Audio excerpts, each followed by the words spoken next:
أي الشباب العاملين خير الكتائب أجمعين من شيدوا صرح الرشاد ليرفعوا لله دين. حي الشباب العاملين خير الكتائب أجمعين من شيدوا.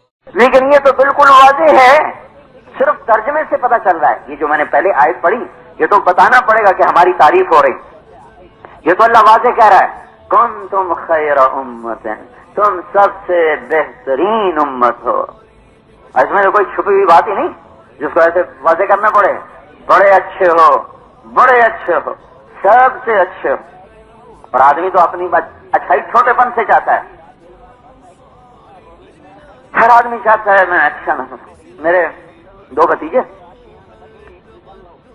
وہ آئے، ایک چھوٹے نے کپڑے پہنے ہوئے تھے، بڑا ایسے ہی تھا سیدھے ساتھ، اس کپڑے نہیں بدلے تھے. تو میں نے چھوٹے سے کہہ دیا ماشاءاللہ بڑے پیارے لگ رہے ہو. تو بڑا برداشت نہیں کر سکتا، وہ جلدی سے بولا اس نے جوتا میرا پہنا ہوا ہے،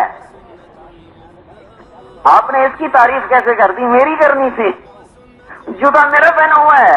میں کہا اچھا بھائی آپ بھی بڑے اچھے لگ رہے ہیں. درست تو تسلی ہوئی. اتنی چھوٹی عمر سے آدمی اپنی تعریف چاہتا ہے. یہ تو میرے کزن کے بیٹے، لیکن میرا سگا بھتیجا، میرے چھوٹے بھائی ڈاکٹر کا بیٹا، وہ کپڑے پہن کے پھر کہتا ہے بابا کیسا لگ رہا ہوں؟ بابا ماشاءاللہ شیر ببر لگ رہا ہے، کیسا لگ رہا ہوں؟ آپ اچھا اس کو کہتے ہیں بڑے اچھے لگ رہے ہوتا آدمی، تو بچہ بھی خوش ہوتا ہے. کوئی ہمیں کہہ دے ماشاءاللہ بڑے سمارٹ نظر آ رہے ہو، بڑے خوبصورت نظر آ رہے ہو، تو آدمی جا کے شیشہ دیکھتا ہے. جب اللہ کہے بڑے اچھے لگ رہے ہو، اور سوچو تو صحیح بھائی ہو، جب اللہ کہے بڑے اچھے لگ رہے ہو، اللہ اکبر، بڑے اچھے بڑے اچھے ہو، یہ تو خوشی سے مر جانے کا مقام ہے. بڑے اچھے ہو، کس لیے اچھے ہو؟ یہ کام کرتے ہو. یا اس کو اور انداز میں بیان کیا تأمرون بالمعروف وتنہون عن المنکر وتؤمنون باللہ. یہ بالکل واضح کر دے. وہ شہداء علی الناس کو اللہ تعالیٰ نے اور طرح واضح کر دیا کہ تم میری نیکی میرے حکموں کی طرف بلاتے ہو، بھلائیوں کا حکم دیتے ہو، برائیوں سے منع کرتے ہو، مجھ پہ ایمان لاتے ہو. بھائی اس وجہ تم بڑے اچھے ہو. شاباش، حوصلہ بڑھ جاتا ہے. یہ تبلیغ میں شاباش ہے، شاباش، پکڑ دھکڑ نہیں ہے. پکڑ دھکڑ سے دل ٹوٹ جاتے ہیں، حوصلے پست ہو جاتے ہیں. جو جتنا کرے اس کو شاباش. احد کی لڑائی میں ہو گئی نا شکست، اور وجہ صحابہ کا حضور کی منشا کے خلاف باہر نکلنا تھا. پہلی بنیاد تو یہ بنی، پھر آگے اترنا تھا ٹیلے سے. تو اب سنو ذرا، ممکن ہے کہیں میرے نبی کو ملال آ جائے کہ ان کی مان کے باہر نکلا، اپنا چچا بھی شہید کروا بیٹھا اور 70 صحابہ بھی شہید کروا بیٹھا. تو ممکن ہے کوئی دل میں بات آ جائے. تو اللہ پاک دیکھو ذرا اپنے بندوں کی اور اس امت کے ساتھ، میں نے کہا تھا نا اللہ کا بڑا خصوصی معاملہ ہے. تو اللہ تعالیٰ سفارشی بن کے آ گیا، وکیل بن کے. فاعف عنہم، میرے نبی جانے دو، معاف کر دو، معاف کر دو. تو بھی کر دے. واستغفر لہم، مجھے کہہ کہ میں بھی ان کو معاف کر دوں.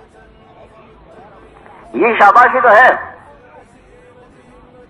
غلطی پر نہیں ٹوکا، وہ یہ کر کے آتے ہیں تو ٹوکا ٹاکی شروع کر، یہ کیوں کر دیا، یہ کیوں کر دیا، یہ کیوں کر دیا. پہلے تو کہو شاباش شاباش شاباش، پھر بتاؤ بھائی یہ ایسا تھا، یہ ایسا تھا.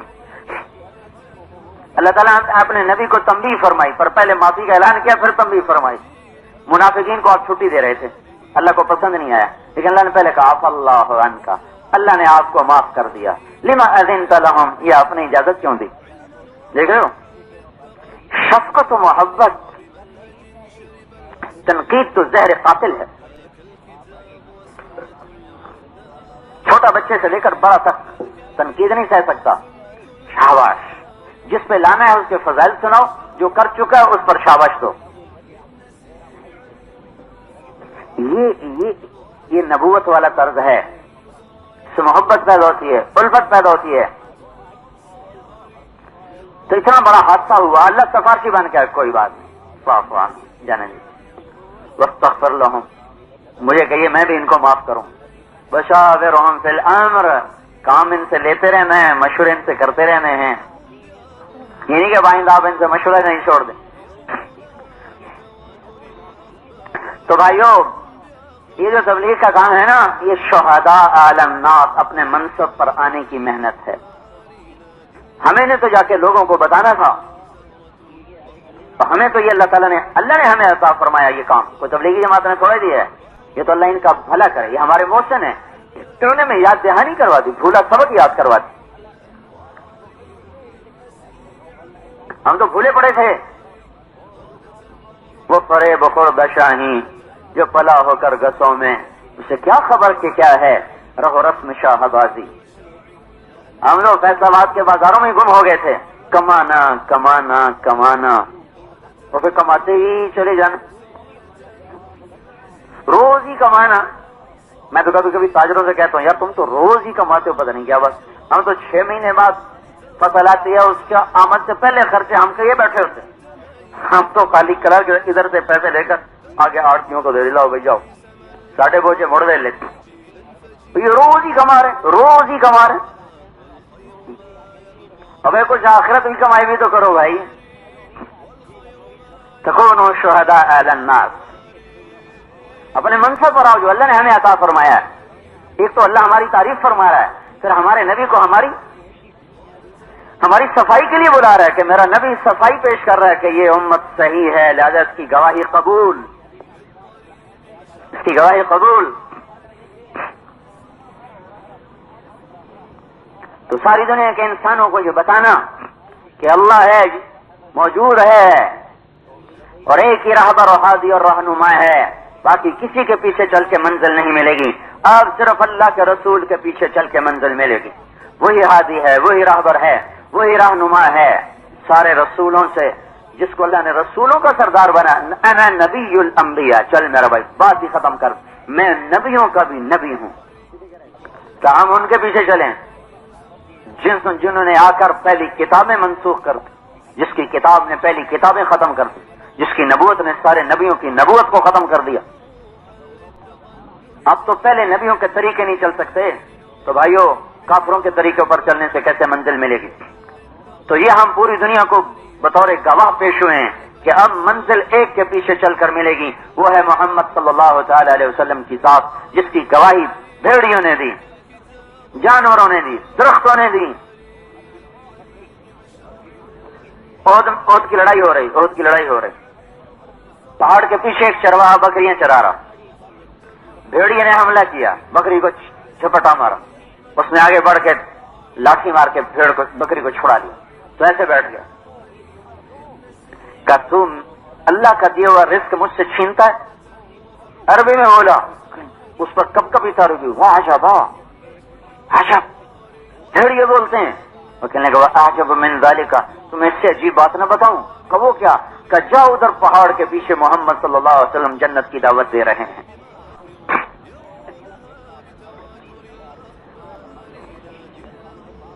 اور لوگوں کو اللہ کی طرف بلا رہے ہیں. حق و باطل کا مارکا چل چکا ہے. وہ کہنے لگا اس پر، وہ کہنے لگا تو میری بکریوں کو کون سنبھالے گا؟ وہ کہنے لگا تو جا، میں تیری بکریوں کو سنبھالتا ہوں. وہ وہاں سے بھاگا تو ادھر اس کا مارکا سر پہ کھڑا تھا. تو آپ نے اس نے آ کر بتایا کہ میرے ساتھ تو یہ ہوا. آپ نے کہا سب کو بتا، کلمہ پڑھا، سب کو بتایا. پھر جب جنگ ختم ہوئی تو آپ نے کہا جا واپس، تیرا وہ بھیڑیا ابھی تک بکریوں کا پہرا دے رہا ہے.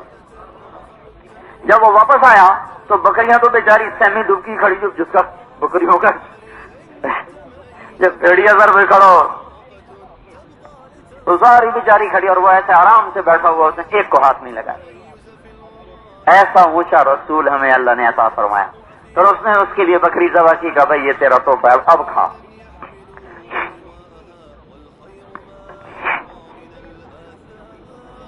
اخنس بن شریک اور ابو سفیان رضی اللہ تعالیٰ عنہ حرم کی حدود پہ کھڑے ہوئے. دور سے ایک ہرن دیکھا بھاگ رہا تھا، اس کے پیچھے بھیڑیا بھاگ رہا تھا، آگے پیچھے آگے پیچھے آگے پیچھے. این جب بھیڑیے نے چھلانگ لگائی ہرن کو پکڑنے کے لیے تو ہرن کی اگلی ٹانگیں حدود حرم میں داخل ہو گئیں. تو اس نے اپنی چھلانگ کو ایسی سکیڑ کر نیچے گر گیا ایسے، اور حرم کی حد سے پیچھے گر گیا. تو اخنس بن شریک نے کہا واہ عجب، عجیب، یہ بھیڑیوں کو بھی حدود حرم کا خیال ہے. تو بھیڑیا ایک دم بولا واہ عجب من ذاک، اس سے عجیب بات یہ ہے کہ محمد صلی اللہ علیہ وسلم تمہیں جنت کی طرف بلا رہا ہے، تم اسے جہنم کی طرف بلا رہا۔ ابو سفیان کہنے لگا کسی کو نہ بتانا، نہیں تو سارا مکہ مسلمان ہو جائے گا۔ ایسے نبی کی امت میں ہو کر پھر طریقے اوروں کے اپنائیں، ہم سے بڑا دیوانہ کون ہوگا؟ یہ چھوٹا سا لیفٹیننٹ بنتا ہے تو بڑی وردی چمکاتا ہے، اور وہ بڑے اپنے وہ بیج چمکاتا ہے، اور اس کو پھر شیشے میں کھڑے ہو کے دیکھتا ہے کیسا لگ رہا ہوں، کبھی ٹوپی کو ایسے ٹیڑھا کرتا ہے کبھی ویسے ٹیڑھا کرتا ہے، تو جب کیپ ملتی ہے تو پھر بڑے فخر سے باہر اسٹک کو ہلاتا ہوا نکلتا ہے، اپنی وردی میں فخر کرتا ہے۔ ارے بھائیو، ہم نے حضور کی وردی میں ذلت سمجھ لی۔ ایک چھوٹا سا فوجی تو بڑے ناز و انداز سے چلتا ہے کہ میں فوجی ہوں، ہم حضور کے امتی ہیں، ہمیں بھی تو اللہ کا نبی ایک وردی پہنا گیا تھا۔ میں وہ ہر بیان میں یہ مثال دیتا ہوں، ہندوستانی فوجی کی وردی پہن لے پاکستانی فوجی تو اس کا کیا حشر ہوگا، وہ غداری کا کیس چل جائے گا۔ ہم نے حضور کے دشمن کی وردی پہن لی، ہم پہ کوئی غداری کا کیس نہیں بن سکتا قیامت کے دن۔ اور ہم دلیل کیا دیتے ہیں؟ دل ٹھیک ہونا چاہیے جی، باہر دکھڑی کر لے۔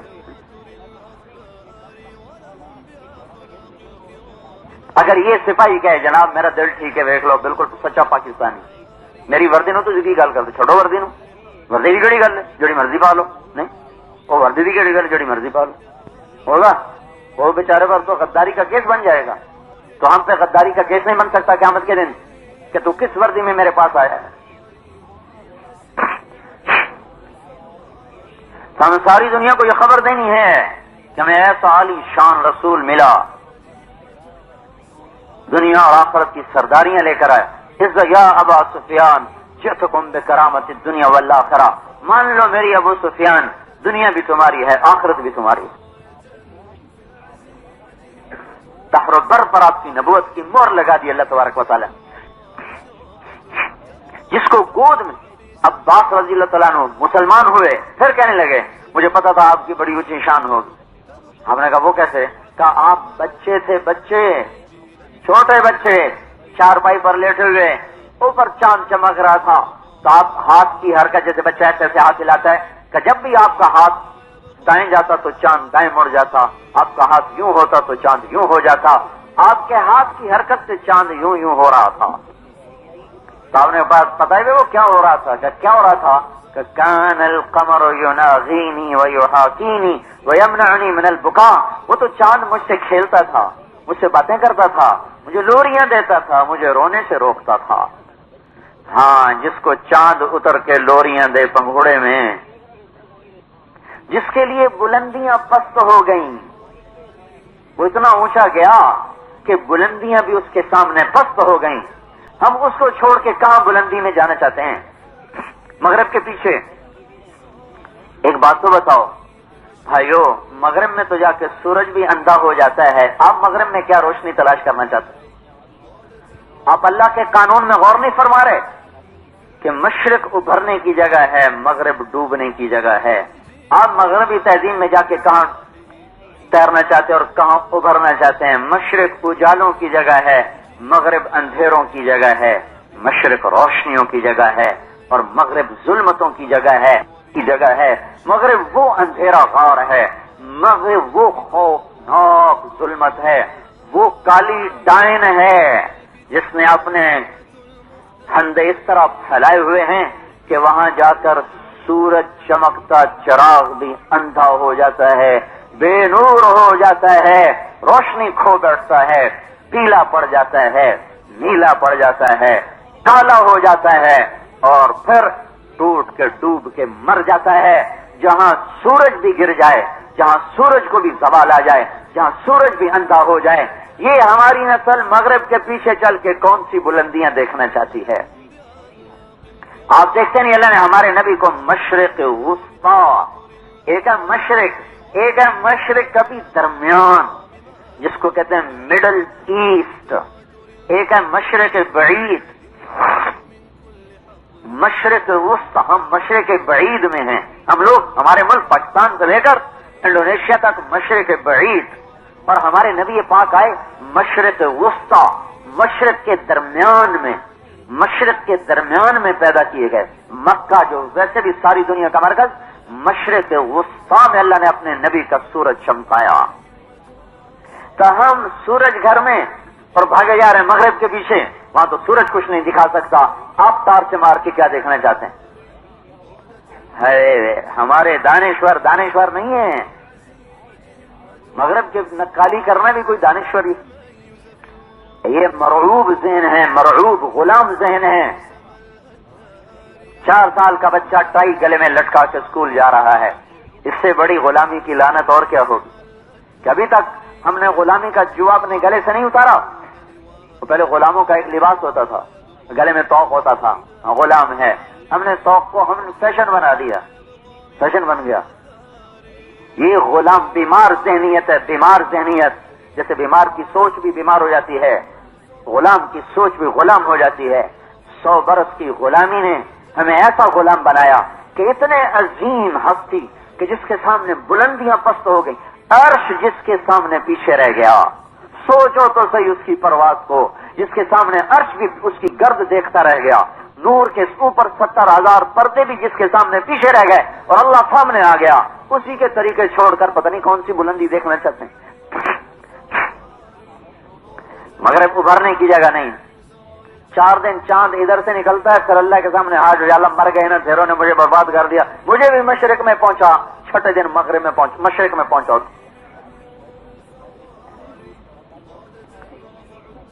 تو بھائیو اپنے منصب پر آؤ، کٹہرے میں آؤ. کیس بہت گجلک ہو چکا ہے، مقدمہ بہت پیچیدہ ہو چکا ہے. اللہ کا پتہ نہیں چل رہا لوگوں کو. رسالت جیسا سورج نظر نہیں آ رہا لوگوں کو. افل الشموس الاولین وشمسنا ابدا علی افق العلا لا تغربوا. کیا خوبصورت ایک شاعر بول گیا.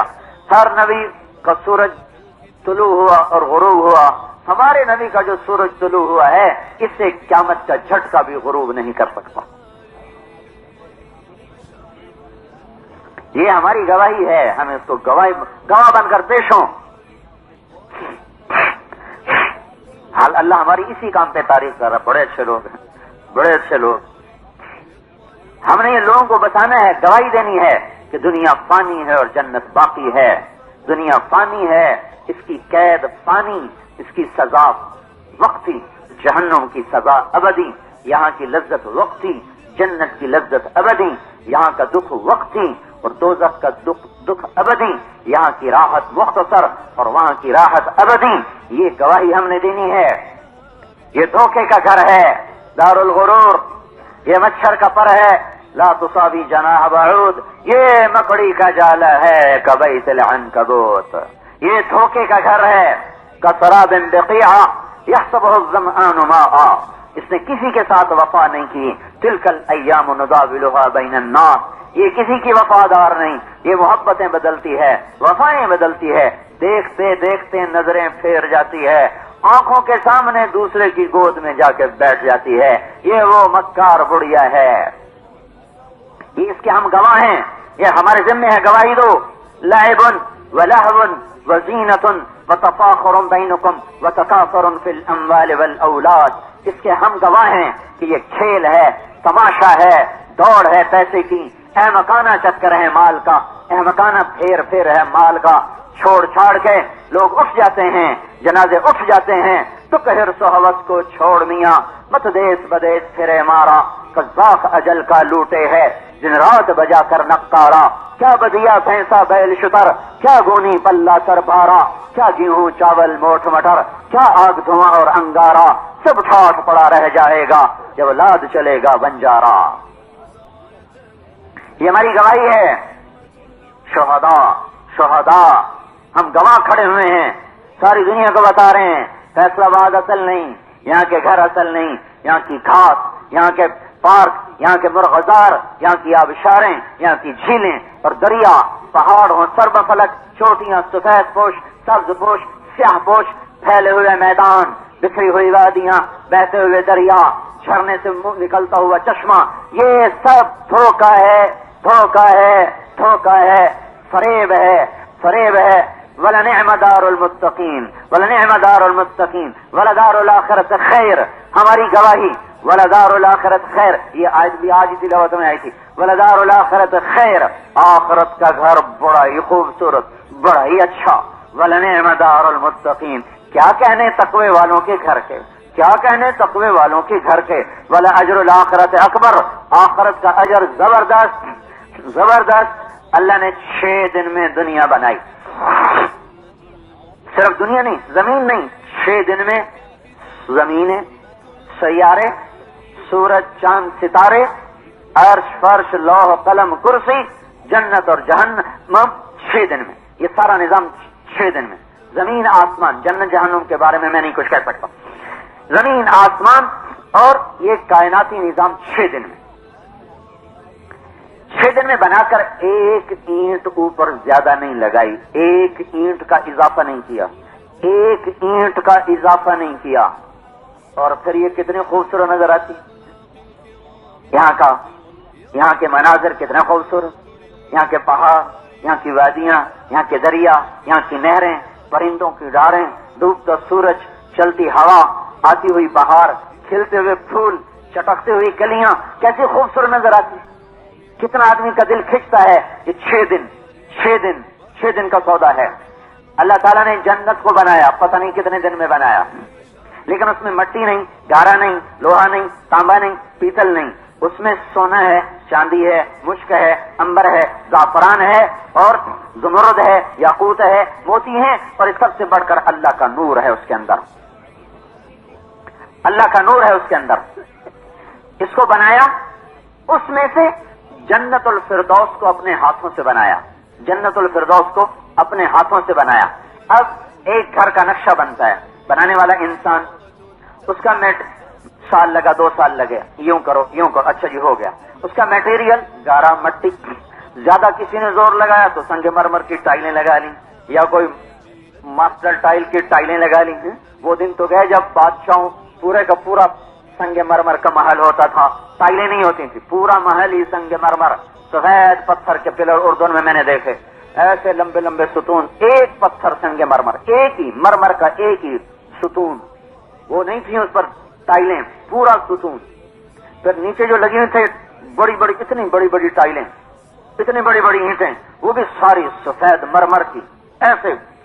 لیکن آج وہ اجاڑتی رہنے والے جا کے قبروں میں سو گئے، اور قبریں بھی ان کی آج دنیا سے مٹ گئے، وہ افسانہ بنے، پھر افسانہ بن کے بھلا دیے گئے، تاریخ نے بھلا دیا، ذہنوں نے بھلا دیا، کتابوں سے ان کے حروف مٹ گئے۔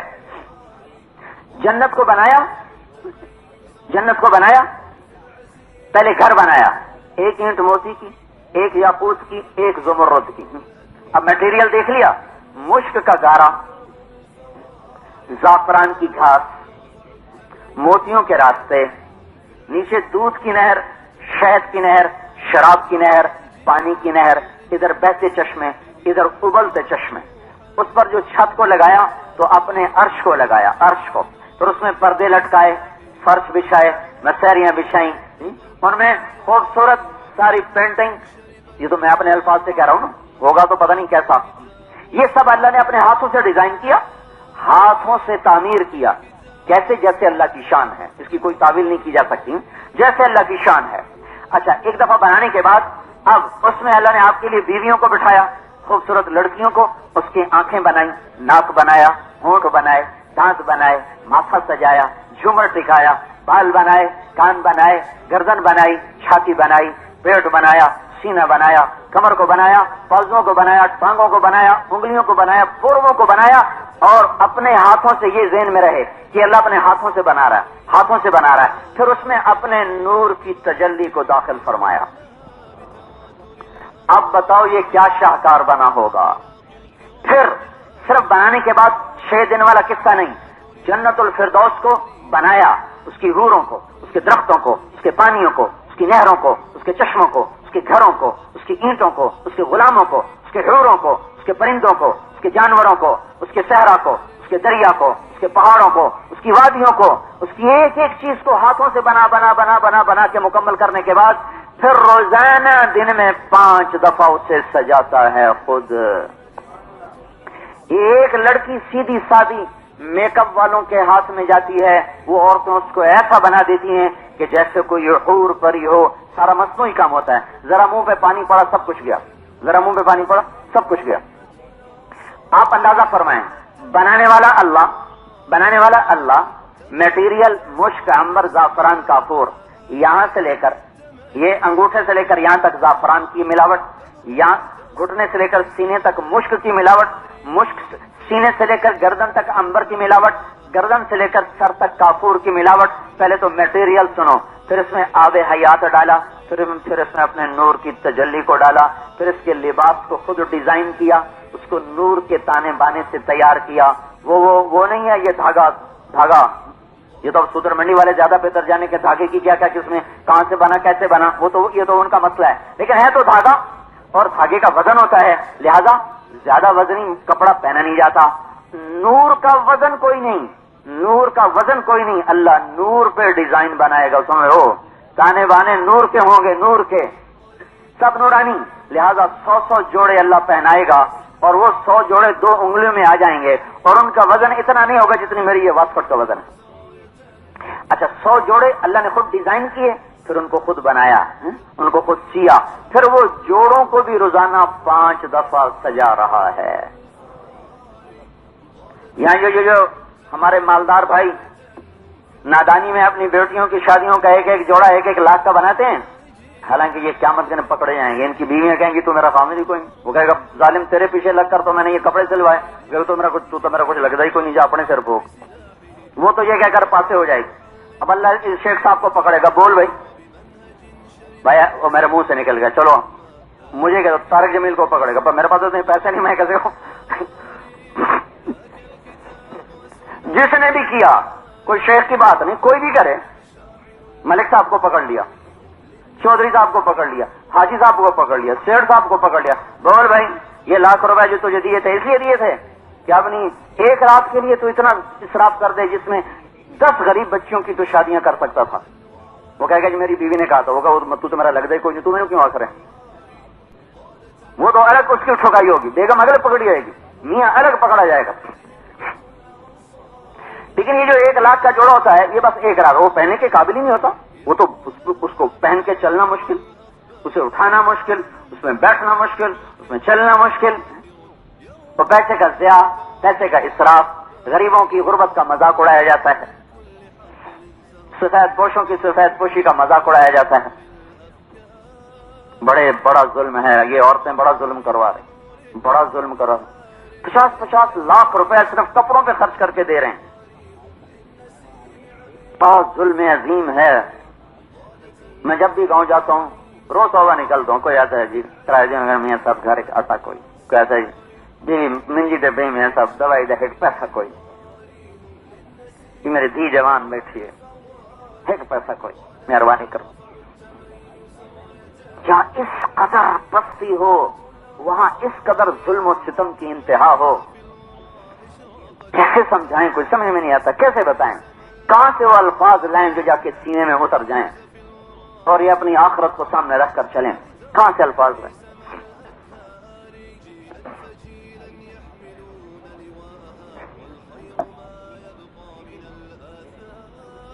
اور پتہ نہیں کہاں سے کہاں میں نکل گیا۔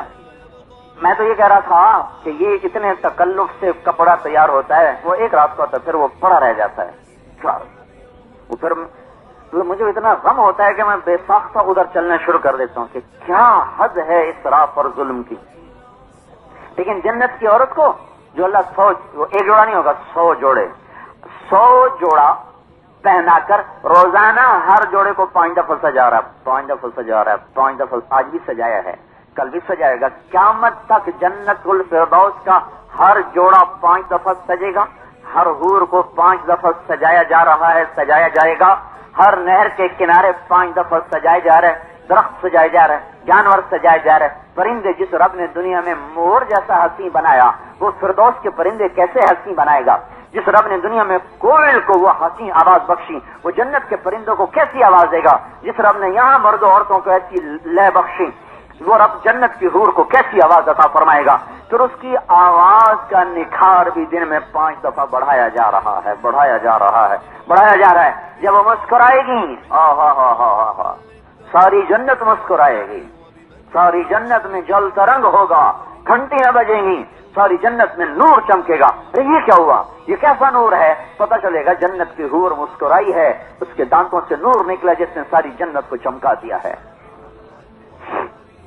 یہ ہماری گواہی ہے، ہم اس پر گواہ ہیں کہ یہ ہے۔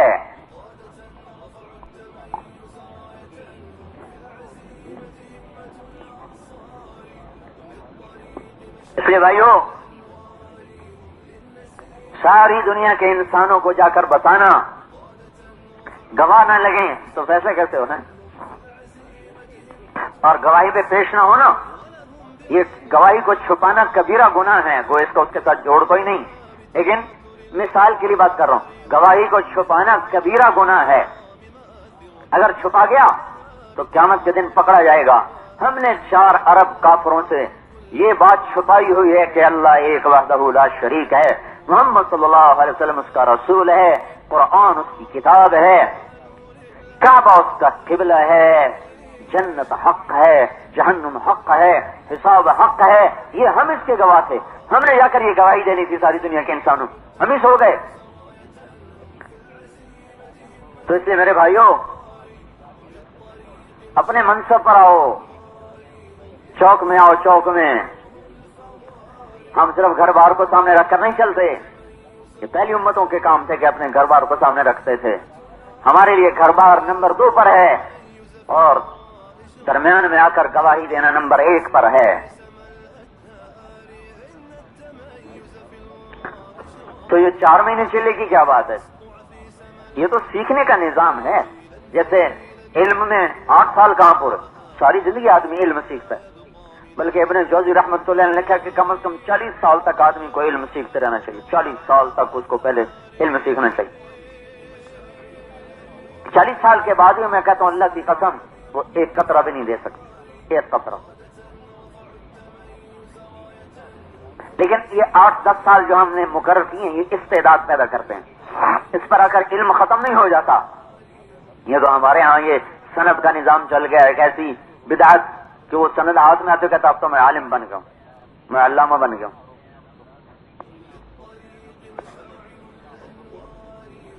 یہ تو استعداد، یہاں تک آ کر استعداد پیدا ہو گئی علم لینے کی۔ 4 مہینے چلا بھی یہی قصہ ہے، یہ تھوڑا ہے کہ 4 مہینے لگا رہے ہو تب تبلیغ کا سرٹیفکیٹ مل گیا۔ سیکھنے کے لیے شہداء علی الناس تو موت تک ہے، ہماری تشکیل موت تک ہے۔ مطلب مولانا لحاظ صاحب نے نرمی اختیار فرمائی، 3 چلے کر بنا دیے، چلہ کر دیا، 3 چلے لگاؤ بھائی، چلہ لگاؤ۔ اللہ نے تو تشکیل 3 چلے کی نہیں کی، اللہ ساری زندگی کی تشکیل کی۔ اب اس پہ آ گئی ہے تشکیل، اب اگر بولو بھائی کون ساری زندگی کے لیے تیار؟ ساری امت کو اپنے منصب پر لانا ہے، اپنے محنت پر لانا ہے، اور اس پر لوگوں کو، اس کی طرف لوگوں کو بلانا ہے تاکہ لوگ اللہ کی طرف پھر جائیں اور جنت کی طرف پھر جائیں اور آخرت کی طرف پھر جائیں اور دنیا کی مصیبتوں سے بے خوف ہو جائیں۔ آخرت کی مصیبت اس سے زیادہ یہ تو ایک رخ میں نے آپ کو دکھا کہ اللہ تعالیٰ روزانہ بنا رہا ہے، سجا رہا ہے، بنا رہا ہے، سجا رہا ہے، نہروں کو، دریاؤں کو، فضاؤں کو، ہواؤں کو، پرندوں کو، چرند کو، پھلوں کو، درختوں کو، حوروں کو، لڑکیوں کو، لباس کو، تاج، میں ایک ایک چیز گنتے جاؤ، کوئی حد اور انتہا نہیں۔ دوسری طرف جہنم کو بھڑکا رہا ہے، بھڑکا رہا ہے، بھڑکا رہا ہے، بھڑکا رہا ہے، اور ایسی آگ بنا چکا ہے، ایسی وہ آگ بن جو وہ لپکتی ہے، جھپٹتی ہے، پکڑتی ہے، دبوچتی ہے، اور وہ آگ ہے کہ اس میں سے نکال کر کسی کو دنیا میں ڈال دیا جائے تو کئی 100 سال ایک ہی کروٹ پہ پڑا سوتا رہے گا۔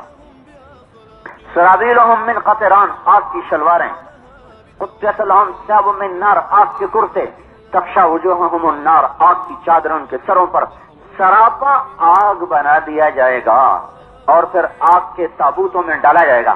جسم کی ہر رگ میں آگ کے کیل فرشتے سے گڑیں گے، ٹھک ٹھک ٹھک، ہر رگ میں آگ کے کیل ایسے گاڑے جائیں گے، ایسے چھوٹے چھوٹے کیل وہ نیچے تلوے میں گاڑتے ہیں، وہ پورے یوں ہوتے ہیں پورے وجود میں۔ میرے بھائیو اللہ کی قسم، اللہ ہم سب کی حفاظت فرمائے، اللہ ہماری حفاظت فرمائے۔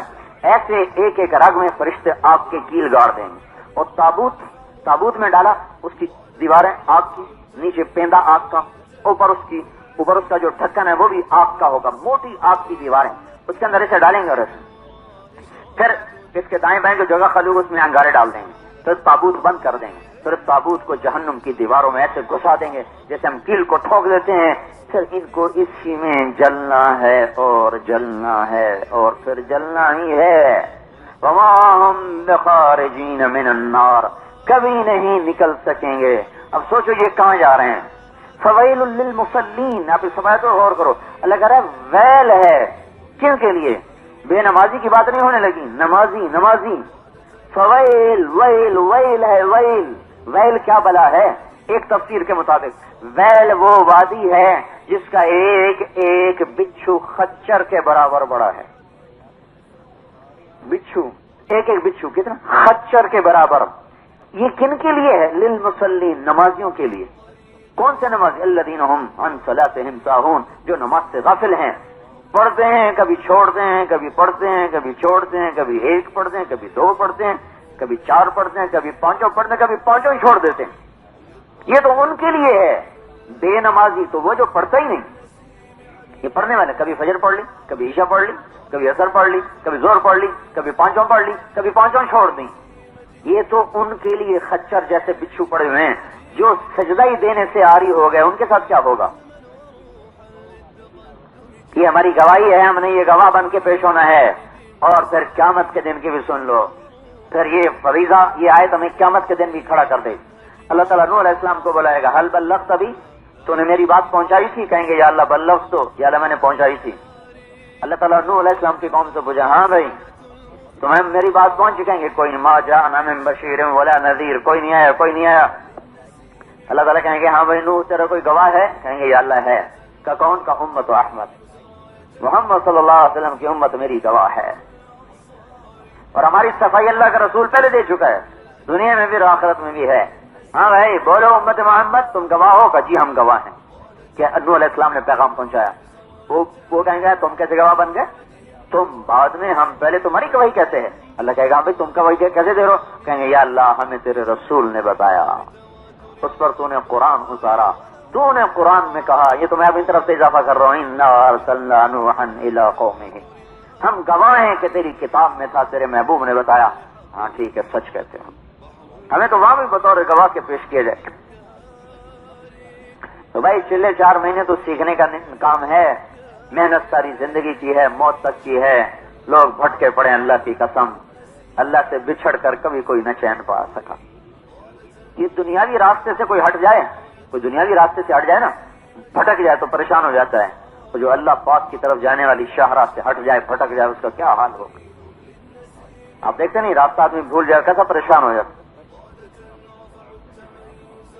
ہم تو سفر میں رہتے ہیں نا اکثر، تو راستے بھی بھولتے ہیں اور بھٹک رہے، اس سے پوچھ، دل پریشان ہو جاتا۔ جو پوری زندگی کی راہ سے بھٹک جائے وہ کیسے چین پائے گا؟ تو اس لیے بھائیو ہمت کرو، اپنی زندگی سے توبہ کرو جس پر ہم چل رہے ہیں۔ اللہ نے ہمیں عظیم الشان محنت عطا فرمائی ہے، ہم گواہ ہیں۔ یہ وہ راستہ، ہذہ سبیلی، قل ہذہ سبیلی، یہ ہے وہ سبیل۔ ایک ہے سبیل، ایک ہے طریق، سمجھے؟ سبیل، طریق، سبیل بھی راستے کو کہتے ہیں، طریق بھی راستے کو کہتے ہیں، لیکن دونوں میں فرق ہے۔ طریق طرقت ہے، طریق کہتے ہیں لوگوں کے چلنے سے جو راستہ بن جائے، یہ دونوں ایک دوسرے پہ استعمال ہوتے ہیں لیکن اپنی اصل کے اعتبار سے۔ سبیل اس راستے کو کہتے ہیں جسے کسی ڈیزائنر نے ڈیزائن کیا ہو، جسے کسی بنانے والے نے بنایا ہو، ترتیب سے بنایا ہو، نشان دیے ہوں، منزلیں دی ہوں، تیر لگائے ہوں، آگے کسی منزل کی طرف پہنچاتا ہو، اسے کہتے ہیں سبیل۔ طریق کیا ہے؟ چلتے چلتے جو راہ بن جائے اسے طریق کہتے ہیں، چلتے چلتے جو راہ بن جائے۔ ہم جب بچپن میں اسکول جاتے تھے، ایک راستہ تھا جو اسکول کو جاتا تھا، ہم کیا کرتے تھے؟ بیچ میں سے کٹ لگاتے، کھیتوں میں سے گزرتے تاکہ شارٹ کٹ ہو جائے۔ تو کہیں چارہ، کہیں گندم، کہیں چارہ، کہیں گندم، تو ہم وہاں سے گزرتے 10-15 لڑکے تو ہمارے جانے سے مسلسل چلنے سے ایسے زگ زیگ ہو کر ایک راستہ بن جاتا تھا جس میں نہ کوئی سدھائی کا خیال تھا نہ ستھرائی کا خیال تھا. بابا یوں وہاں جانا ہے, تارک تارک تارک یہ ہے. اس لیے تارا کا کھٹ کھٹانا, تو ہم زمین کو کھٹ کھٹاتے ہیں, ٹھک ٹھک ٹھک ٹھک. زمین کے کھٹ کھٹانے سے ایک بے تکا سا راہ بن جاتا ہے, اسے طریق کہتے ہیں. وہ کبھی یوں جا رہا, کبھی یوں جا رہا, کبھی یوں جا رہا, کبھی یوں جا رہا. اچھا وہ آ گیا. طریق وہ راستہ ہے جو کسی ڈیزائنر نے ڈیزائن نہ کیا ہو, جو کسی منصوبے کے تحت نہ بنایا گیا ہو. طریق. سبیل, سبیل کیا ہے؟ کسی بنانے والے نے بنایا ہو, اس کی نوک پلک کو سدھایا ہو اور اس کی نشان طے کیے ہو, آگے منزل کا نشان دیا ہو. ہذہ سبیلی, ہذہ سبیلی. اور سے سننا میری بات. ہذہ سبیلی یہ نہیں لکھ رہے ہذہ طریقتی, یہ ہے میرا طریقہ, یہ نہیں کہا. ہذہ سبیلی یہ ہے میرا راستہ, وہ راستہ جو سیدھا ہے, جو روشن ہے, جو متعین ہے, جو کسی نے بنایا ہے. آپ دیکھ نہیں یہ گاڑیوں والے اب شیخوپورے کی طرف سے نہیں جاتے, یہ پنڈی بھٹیاں اور ٹھک وہاں سے لاہور موٹر وے پہ چڑھتے ہیں. سفر لمبا جاتے ادھر سے, ادھر سے نہیں جاتے, ٹوٹا پھوٹا پڑا ہے. یہ فرق ہے طریق میں اور سبیل میں. چلتے چلتے جو راہ بن جائے اور کسی جگہ پہنچائے وہ طریق. سبیل جو بنانے سے بنایا جائے, طریقے سے ترتیب سے بنایا جائے, اسے کہتے ہیں سبیل. اب اگلی سنو, اسی سے طریقت, طریقت, طریقت اور سبیل میں فرق ہے. طریقت شریعت و طریقت. طریقت کیا ہے؟ اللہ کے نیک بندوں کے اپنی محنت اور تجربات سے وضع کیا ہوا ایک راستہ, وہ طریقت ہے. سبیل کیا ہے؟ اللہ کا طے کیا ہوا متعین راستہ. دونوں کی منزل اللہ ہے, لیکن سبیل کو فوق ڈیزائنر اللہ اس کا رسول بیٹھے ہوئے ہیں. پتی نہیں کا ہذہ سبیلی. طریقت راستہ, طریق راستہ, سبیل شاہ راہ, سبیل شاہ راہ. سبیل موٹر وے بن چکا ہے. اب ہر کوئی پنڈی جانے کے لیے پنڈی بھٹیاں کو ٹچ کرتا ہے. شیخوپورے کوئی نہیں جاتا, شیخوپورہ پھر وہاں سے گجرانوالا, پھر وہاں سے گئے گجرات. نہیں, وہ راستہ سب نے چھوڑ دیا ہے. اب سارے یہاں سے پنڈی بھٹے وہاں سے چڑھے, وہ گئے فراٹے بھرتی ہوئی گاڑیاں بھی جا رہی, بسیں بھی جا رہی. سبیل اور طریق میں یہ فرق ہے. دعوت اللہ یہ سبیل ہے, یہ سبیل ہے. سبیل کی عظمت کو طریق چھو نہیں سکتا, سبیل کی عظمت کو طریق چھو نہیں سکتا. طریقت اور سبیل, دعوت سبیل, سبیلی, سبیلی ادعو الی اللہ, میں اللہ کی طرف بلاتا ہوں.